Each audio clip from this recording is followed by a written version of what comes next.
មានពេលមួយក្នុងទីក្រុងភ្នំពេញដ៏រស់រវើកមានអ្នកលក់សំបុត្រម្នាក់ឈ្មោះភិរុនមិនមែនជាបុគ្គលិកលក់សំបុត្រធម្មតាទេគាត់ត្រូវបានគេស្គាល់ថាជាអ្នកលក់សំបុត្រនៅសាកលវិទ្យាល័យភូមិន្ទវិចិត្រសិល្បៈដែលប្រាថ្នាចង់បានតន្ត្រីទន់អ្នករាំនិងសិល្បករមកបង្ហាញទេពកោសល្យរបស់ពួកគេជារៀងរាល់ខែសាកលវិទ្យាល័យបានរៀបចំការសម្ដែងដ៏ធំដែលធ្វើឲ្យទស្សនិកជនរីករាយប៉ុន្តែវាគឺជាភិរុនដែលពិតជាធ្វើឲ្យព្រឹត្តិការណ៍នីមួយៗមិនអាចបំភ្លេចបានភិរុនមានទំនាក់ទំនងពិសេសជាមួយសិល្បករគាត់បានធ្វើបេសកកម្មរបស់គាត់ដើម្បីដឹងពីការវិលជុំចុងក្រោយរបស់អ្នករាំគ្រប់រូបរាល់បទភ្លេងដែលចូលចិត្តរបស់តន្ត្រីករនិងក្តារលេខដ៏រស់រវើករបស់វិចិត្រករគ្រប់រូបស្តង់របស់គាត់ត្រូវបានតុបតែងដោយរូបភាពនៃការសម្ដែងកាលពីអតីតកាលផ្ទាំងរូបភាពរស់រវើកដែលបង្កើតឡើងដោយសេះនិងការតុបតែងដ៏រីករាយដែលពោរពេញដោយភាពរំភើបរីករាយស្នាមញញឹមនិងអាកប្បកិរិយាដ៏កក់ក្ដៅរបស់គាត់បានស្វាគមន៍គ្រប់គ្នាដែលឆ្លងកាត់បង្កើតបរិយាកាសនៃបដិសណ្ឋាកិច្ចនៅពេលដែលយប់នៃការសម្ដែងដែលរំពឹងទុកយ៉ាងខ្លាំងបានខិតជិតមកដល់ភិរុនបានកត់សម្គាល់ឃើញរយមួយដែលគួរឲ្យព្រួយបារម្ភសិនមានការបារម្ភចំណុចក្បៀសការលក់សម្បុត្រមានការយឺតយ៉ាវហើយអ្នករាល់គ្នាព្រួយបារម្ភថាទស្សនិកជននឹងមិនបង្ហាញខ្លួនដើម្បីគ្រប់គ្រងការខិតខំប្រឹងប្រែងរបស់ពួកគេដោយតាំងចិត្តរក្សាទុកកម្មវិធីនេះភិរុនបានបង្កើតផែនការ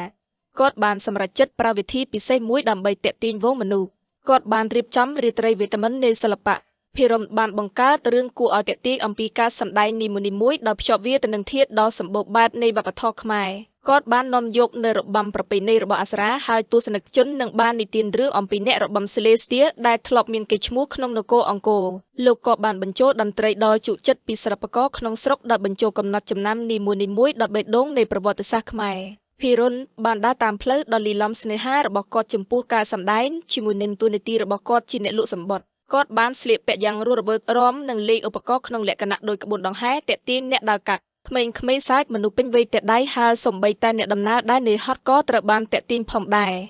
ការភ្ញាក់ផ្អើលជំវិញទីក្រុងបានធ្វើឲ្យមានការចង់ដឹងចង់ឃើញហើយការលក់សម្បុត្រក៏ចាប់ផ្ដើមកើនឡើង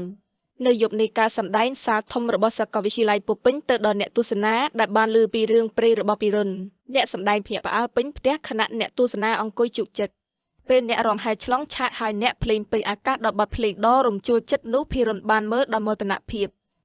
ការសម្ដែងគឺជាជោគជ័យដ៏ត្រចះត្រចង់ដែលពោពេញទៅដោយការអបអរសាទរដ៏រីករាយដែលបន្លឺឡើងដោយកណ្ដឹងប្រាសាទពីពេញដីសិស្សសានុសិស្សបានថ្លែងអំណរគុណដល់លោកភិរុនមិនចេះចប់ព្រោះវាគឺជាការច្នៃប្រឌិតនិងការលះបង់របស់គាត់ដែលបាននាំសហគមន៍រួមគ្នាដោយបង្ហាញថាសូម្បីតែភ្លើងតូចមួយនៃចំណង់ចំណូលចិត្តក៏អាចបង្កឲ្យមានការប្រារព្ធពិធីដ៏ធំផងដែរចាប់ពីថ្ងៃនោះមកភិរុនត្រូវបានប្រារព្ធមិនត្រឹមតែជាអ្នកលក់សម្បុត្រប៉ុណ្ណោះទេប៉ុន្តែជាបេះដូងនៃសិល្បៈដែលជាការរំលឹកថាវេទមន្តនៃវប្បធម៌និងការច្នៃប្រឌិតអាចភ្ជាប់មនុស្សនិងបង្កើតពេលវេលាដែលមិនអាចបំភ្លេចបានហើយនៅតាមដងផ្លូវដ៏មមាញឹកក្នុងទីក្រុងភ្នំពេញរាល់ពេលដែលអ្នកណាម្នាក់និយាយអំពីការសម្ដែងពួកគេច្បាស់ជានិយាយអំពីរឿងនិទានដ៏ទាក់ទាញរបស់ភិរុនអ្នកលក់សម្បុត្រដែលមានស្មារតីរស់រវើកដោយសិល្បៈដែលគាត់ស្រឡាញ់